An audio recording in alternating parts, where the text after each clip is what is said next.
Our unsustainable national debt is adversely affecting some of the most vulnerable Americans and promises to continue doing so well into the future, unless our leaders in Washington agree to reduce the deficit and begin controlling the debt.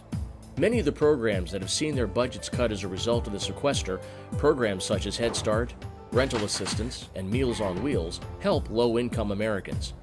Cutting programs like these is doing little to improve the long-term debt outlook, and instead is doing much to harm those who rely on these programs.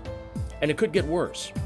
If you think an 8% cut in funding for Meals on Wheels is bad now, it's nothing compared to the potential 25% across-the-board cut in Social Security benefits that will occur in the future if Congress and the President fail to act on the debt. Campaign to Fix the Debt co-founders Alan Simpson and Erskine Bowles argue that while additional spending cuts and entitlement program reforms will be necessary, low-income programs should not be harmed, and entitlement reforms should include protections for vulnerable populations who rely on those programs most.